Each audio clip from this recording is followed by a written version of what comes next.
Hey everybody, what is up? Welcome back to Final Trade. Let's do something you know I love to do. Look at gorgeous old cards. This is my almost Stronghold set from 1998. Of course, Stronghold came out in March of 1998. 143 cards back in the days before foils, before alternate arts, before any types of alternates.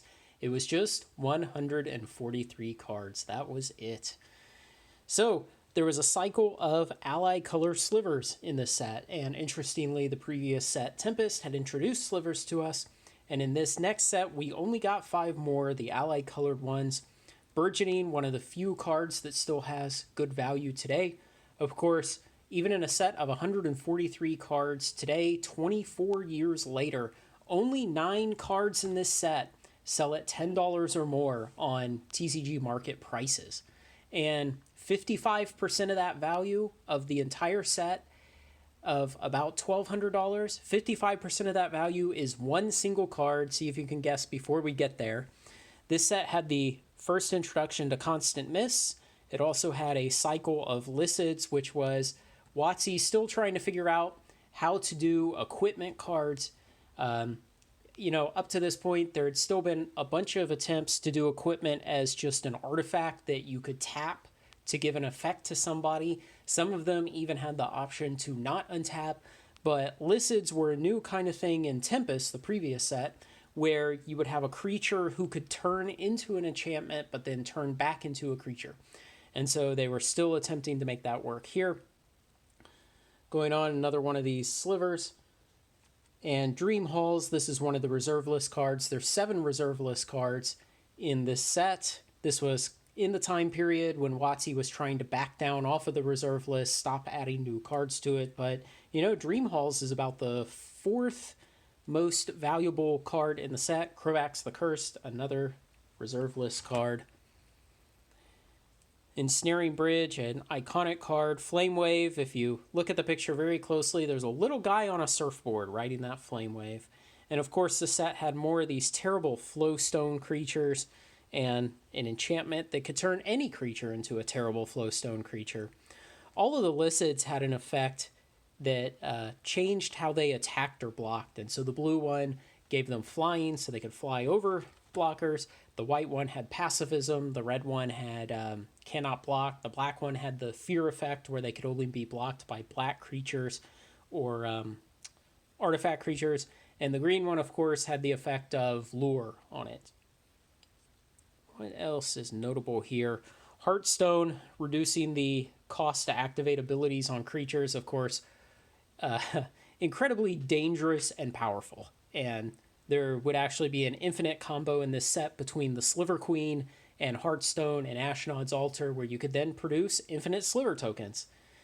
Stronghold had the first printing of Mana Leak, what has become a absolutely iconic counterspell in Magic even to today. And like I said, a lot of the value in this set is tied up in a few cards.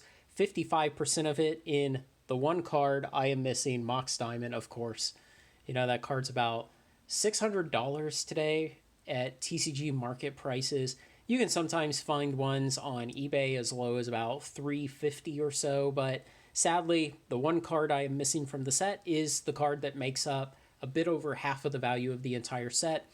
And just to show you how skewed that value is, the top 3 cards together are 85% of the value of the set. So that would be Sliver Queen, Volrath Stronghold, and the Mox Diamond. So Mog Flunkies, of course, a staple of red slide decks of the era. Primal Rage, its first printing here. Overgrowth's first printing. Cards that I just loved at the time and still love. It was always so exciting to see these new cards coming out. The first printing of Ruination to destroy all non-basic lands. Still a great card today. Shard Phoenix, which would spawn the comical Shard Phoenix deck that I actually have a video of. And, the counter Phoenix style deck would grind out a win in 30 or 40 turns. And it was absolutely frustrating to play against, but it was kind of grimly comical to play, because you would just frustrate your opponent for so long and then finally win. The first printing of Shock, our neutered Lightning Bolt, and You know, now that Double Masters 2022 has put Shock, or it was Baldur's Gate, has put Shock into, or put Lightning Bolt into the common slot for Pauper format, you'll never need to play Shock again. Silver Wyvern, that was a reserve list card that was in the set. And, of course, Sliver Queen.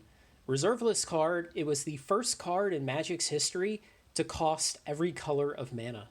And in fact, up to that point, creatures had only been as expensive as 3 colors of mana. There had never even been a 4-color mana creature or spell to cast, and Sliver Queen was the first one to break that and go all the way to 5-color. Now, the spikes, of course, there were these terrible spike creatures in Tempest. There were a few. There were a bunch more here. I mean, 5 more you see here. And they just kind of traded +1/+1 tokens around, and I never saw anybody do anything interesting with them at all. There was also a cycle of walls in this set, though they weren't really great except for Wall of Blossom, which sometimes still gets some play. What else is interesting in here? Here's the Tempting Licid for green, one of the last slivers, and Volrath Stronghold. This is the third most expensive card in the set. I think market price on it is around $100. You can get some folded in half, chewed up versions for about $60. Volrath Shapeshifter, another reserve list card in the set. But it's great to come back and look at these cards because this was really kind of the golden age of me playing Magic early in my life. Was Tempest and then this set right afterwards, back when you could have the youthful excitement of Magic and you could collect a complete set, or in this case, sadly, an almost complete set. So yeah, one day I'll probably try to pick up a Mox Diamond when I have several $100s that I don't want to allocate to new sealed products. So eventually I'll fill that in. Maybe I'll make a video about it when I do, just to celebrate it. So let me know what you think. Did you collect any of these sets way back in the days? So, oh, Lab Rats. Yeah, I always wanted that card to work out. A buyback ability, creating 1/1 rat tokens. Terrible, terrible card, but kind of thing that when you're a dumb kid and you don't understand much about game theory, you think, this is a cool card. So let me know what you think. Like, comment, share, and subscribe. Join me on Final Trade. Join the Patreon if you can. Thanks a lot, everyone.